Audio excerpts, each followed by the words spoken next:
এই ছবিটাকে প্রতীকী ভাবতে পারেন। কত চড়াই উতরাই পেরিয়ে নিজের লাগেজটাকে রিশাদ বয়ে নিয়ে যাচ্ছেন। দেশের ক্রিকেটে লেগ স্পিন নামক যে শিল্প, সেটির ভার তো রিশাদ নিজের কাঁধেই নিয়েছেন। কতটা বন্ধুর পথ পেরিয়ে সামনে এগোচ্ছেন। এদেশের তরুণ লেগিদের জন্য রিশাদ দেখিয়েছেন নতুন দিশা। গুণীজনদের মতে আফগান ক্রিকেটে রশিদের মতো বাংলাদেশের রিশাদ উদাহরণ হয়েছেন।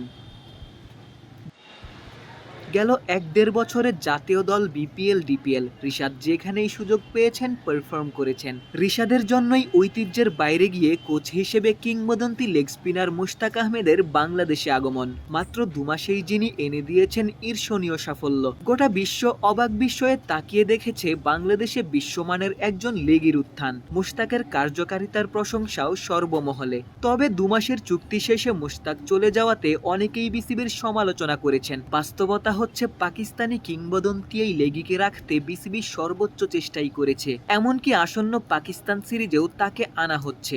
এখনো দীর্ঘমেয়াদী চুক্তির জন্যই আলোচনা হচ্ছে। Mushtaq is available for this Pakistan series. হ্যাঁ, না বিকজ হচ্ছে মুশতাককে আমরা পাকিস্তান সিরিজের জন্য পাবো।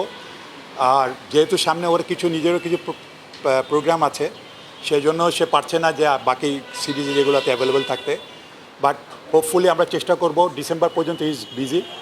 ডিসেম্বর পরে জানুয়ারি থেকে আমরা চেষ্টা করব তার সাথে একটু লং টার্মে করা যায় কি না, বলছি না করা যাবে, বাট এখন পর্যন্ত ওরকম একটা পজিটিভ ভাইব পাচ্ছে, কিন্তু দেখা যাক, তার সাথে আলাপ আলোচনা করার পর বোঝা যাবে।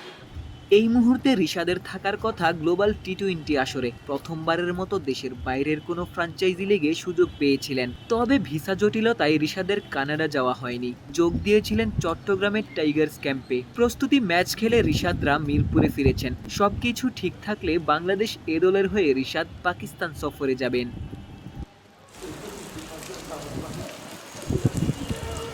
বৃষ্টি মাথায় নিয়ে জাকের আলী অনিকও শেরেবাংলায় হাজির। দারুণ সম্ভাবনা নিয়ে জাকের জাতীয় দলে এসেছিলেন। তবে সবশেষ টি-20 বিশ্বকাপে হতাশ করেছেন। বাংলাদেশ এ দলের হয়ে পাকিস্তান সফরে জাকেরও যাচ্ছেন। টেস্ট, ওয়ানডে ২ ফরম্যাটেই নিজেকে প্রমাণের সুযোগ পাচ্ছেন।